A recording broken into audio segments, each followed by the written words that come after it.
Scary Movie 6, man. Or Scary Movie, as they called it.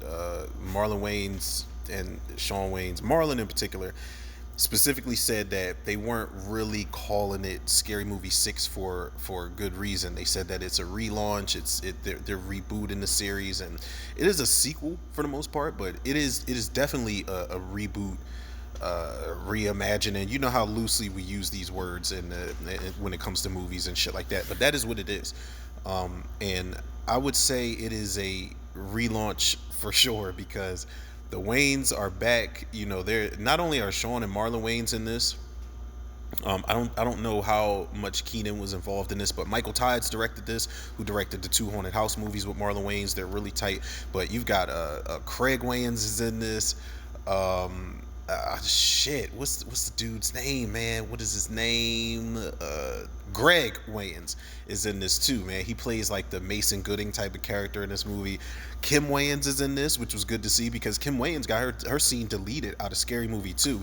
You can, if you had the DVD or whatever, if you look online or whatever the case may be, you can see Kim Wayans' deleted scene in Scary Movie 2. But yeah, the Wayans are all over this project, man, and it was good to see them come back because this is one of those movies I really wish I did a trailer reaction for because I was super emotional when I saw it because I've wanted the Wayans back since Scary Movie 3, man. Now I don't hate Scary Movie 3 like everybody else does. I think it has a lot of funny ass moments in it, particularly with Simon Rex. He makes that movie tick. Anna Faris makes that movie tick. Regina Hall, for the moments that she's in it, makes that movie tick. Charlie Sheen, it's got good moments in it, but then when you get to Scary Movie 4 and 5, it's like, yeah, now I remember why we needed the Wayans brothers on deck for this. But they came back and basically, you know, without spoiling anything, I think I'm going to put like a spoiler-free caption at the bottom.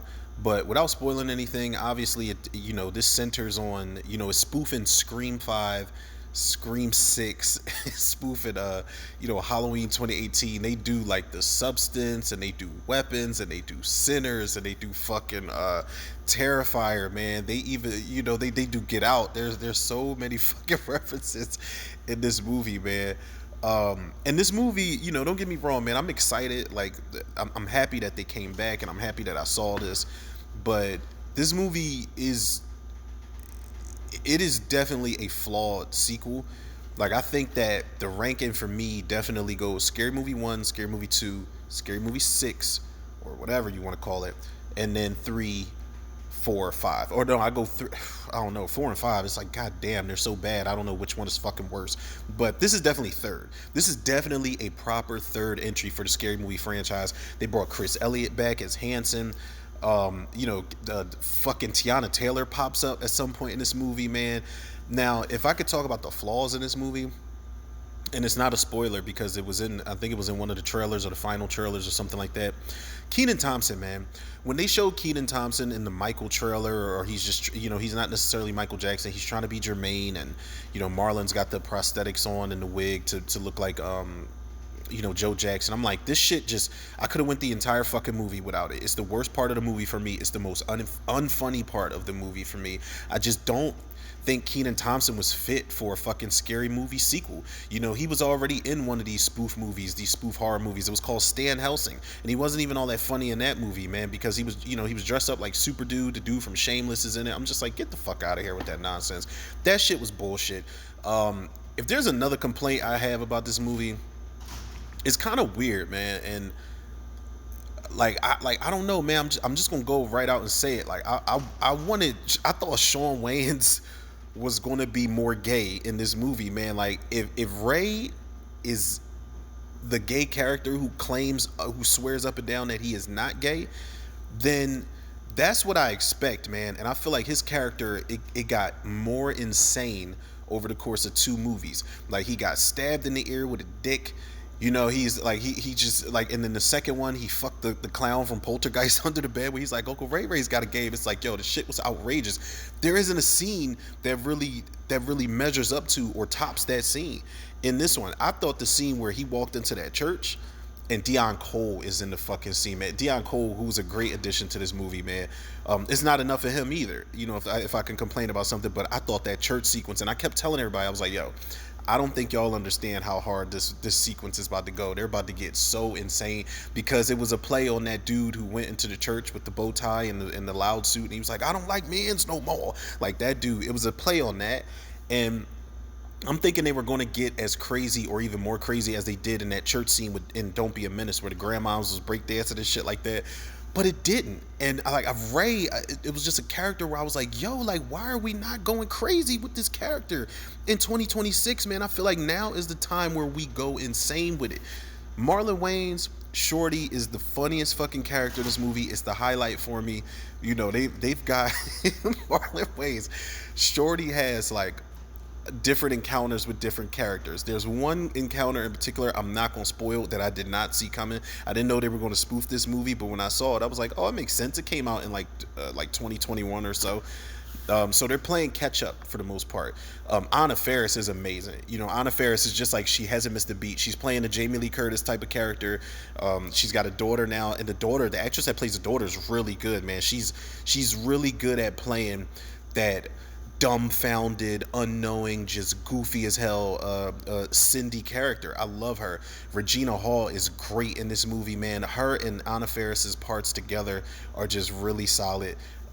Like this movie, it was good, man. Like I laughed a lot out loud, and you know, that's one of my fears as far as going to the theater to see comedies, is that I'm not gonna laugh. My fear is that I'm not gonna laugh as much as the people around me. But I feel like there were a lot of shared laughs that I had in the theater, man. There was probably some forced laughs where shit wasn't funny and people were just kind of laughing. Like it was a mixed crowd in the theater that me and the missus went to, man. It was young kids in there, but it was old heads in there who grew up on the franchise like we did. But you know, for the most part, it was a really good time. Ghostface was out of fucking control in this shit, man. I loved Greg Wayans and Sidney Park from The Walking Dead, and There's Someone in Your House. They played Brenda and Ray's kids, and you know, Brenda with the whole Octavia Spencer shit going on.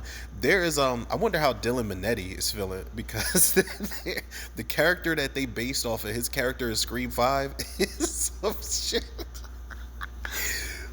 I'm not even gonna say nothing, man. I'm not gonna say nothing. Y'all not gonna get me fucking canceled on this platform. But yeah, it was a good time, man. It was definitely a good time.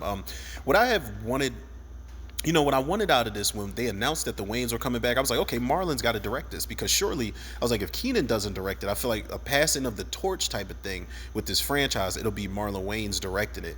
But he did not, and Michael Tides did it. But it was cool because Michael Tides has dealt with the Wayans, and he's definitely dealt with Marlon Wayans before, like I said, with the 2 Haunted House movies. So he does a good job, man. It's a lot of laughs to be had. The ending was something that kind of caught me off guard, because where you think it's going to be like a passing of the baton type of thing for the new characters, the younger characters, it does not go that way, man. And the Ghostface reveals are fucking hilarious, and you do get some unexpected faces towards the end of this, unexpected but familiar faces, and I was like, okay, cool. And I don't know if that was a jab at the Weinsteins or not. I don't really care, because the franchise is back in good hands. But I would give this overall, I want to give it a 7.5 out of 10. But as much as I laughed and as much as I thoroughly enjoyed this movie, like genuinely enjoyed this movie, I will give it an 8 out of 10. Scary movie. This was a great return to form, man. Did I want more? Did I want it to be more raunchy? Did I want it to be more, outrageous and just offensive? Absolutely, man. But I think that in comparison to Scary Movie 3, 4, and 5, what we got here was definitely satisfactory for the most part. Now, if we get 7, which we will, because they said if this does well enough, man, we'll do White Chicks 2, Don't Be a Menace 2, we'll do Scary Movie 7. I want Scary Movie 7 next. I want Scary Movie 7 or Don't Be a Menace. The White Chick shit we can hold off on, but I don't know. I think that might be next up. That's all I'm gonna say. Man. But yeah, this was a good time, man. I recommend it if you love the spoof movies, especially if you love the Scary Movie franchise. Definitely better than the last 3 that we got. And that might be subjective, but whatever, man. I had a good time with it.